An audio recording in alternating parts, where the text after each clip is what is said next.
AP EAMCET 2026 సంబంధించి BiPC counselling కోసమైతే students అందరూ ఎంతగానో ఎదురు చూస్తున్నారు. మెయిన్‌గా అడుగుతున్న డౌట్స్ ఏంటంటే B pharmacy and pharma-D counselling అనేది ఎప్పటి నుంచి స్టార్ట్ అవుతుందన్నానైతే చాలామంది అయితే అడిగారనమాట. సో ఆల్రెడీ మనం లాస్ట్ వీడియోస్‌లో కూడా చెప్పుకోవడం అయితే జరిగింది. సో మనకొచ్చిన అప్డేట్ ఏంటో. సో కాకపోతే ఇవాళ చూసుకున్నట్లయితే నేనైతే ఎదురు చూశాను. సో బైపీసీ స్టూడెంట్స్‌కి ఎస్పెషల్లీ చాలా రోజులు అయిపోయిందనమాట అప్డేట్ అనేది ఇచ్చి. కావాలంటే మన యూట్యూబ్ ఛానల్‌లో అయితే వెళ్ళి చూడండి. ఎందుకంటే మోస్ట్లీ ఎంపీసీ స్టూడెంట్స్ అయితే చాలా సేఫ్. అంటే చాలామంది బైపీసీ స్టూడెంట్స్ అడుగుతున్నది ఏంటంటే ఎంపీసీ స్టూడెంట్స్కి కౌన్సిలింగ్ అనేది స్టార్ట్ అయిపోయింది, రిజిస్ట్రేషన్స్ అనేటివి స్టార్ట్ అయిపోయి, వెబ్ ఆప్షన్స్ కూడా వాళ్ళు పెట్టుకోవడం అయితే జరిగింది. మాకు చూసుకున్నట్లయితే ఇప్పటికీ కూడా ఏమి అప్డేట్ అయితే ఇవ్వలేదన్నా. అసలు ఏంటి ఏమన్నా అప్డేట్ అయితే వస్తే చెప్పండి, ఎందుకు ఇలా చేస్తున్నారు, ఏంటి రీజన్ అని అయితే చాలామంది అయితే అడుగుతున్నారనమాట.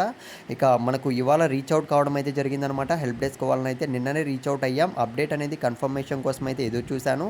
సో మనకు బైపీసీ స్ట్రీమ్ వాళ్ళకి చూసుకున్నట్లయితే ఆగస్ట్ ఫస్ట్ వీక్లోనే అప్డేట్ వచ్చే ఛాన్స్ అయితే ఉంది అని అయితే వాళ్ళు చెప్పారనమాట. సో ఈ వీక్లో అని అయితే మెన్షన్ చేయడం జరిగింది.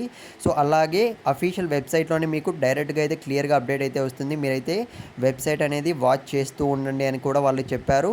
ఇకపోతే మనకు ఎందుకు ఇలా డిలే చేస్తున్నారు అన్న విషయానికి వస్తే మనకు ఎవ్రీ ఇయర్ చూసుకున్నట్లయితే ఈ విధంగానే జరుగుతుందన్నమాట. సో మనకు ఎప్పుడైతే ఎంపీసీ స్ట్రీమ్ వాళ్ళకి వెబ్ ఆప్షన్స్ అన్నీ కూడా క్లోజ్ అయిపోతాయో తరువాత చూసుకున్నట్లయితే బైపీసీ వాళ్ళకైతే సో యాజ్ యూజువల్గా మనకు స్టార్ట్ చేస్తారనమాట. సో ఈ విధంగానే ప్రాసెస్ అనేది జరుగుతుంది ఫ్రెండ్స్. సో బైపీసీ స్టూడెంట్స్ వాళ్ళనైతే నేను రిక్వెస్ట్ చేసేది ఒక్కటే. సో ప్లీజ్ దయచేసి మీరైతే కొద్దిగా ఓపికతో అయితే ఉండండి. మీరు బీ ఫార్మసీ అండ్ ఫార్మాటికి సంబంధించి ఏదైనా కాలేజ్లో జాయిన్ అవ్వాలనుకుంటున్నారా? సో జస్ట్ కామెంట్ బాక్స్లో పెట్టండి.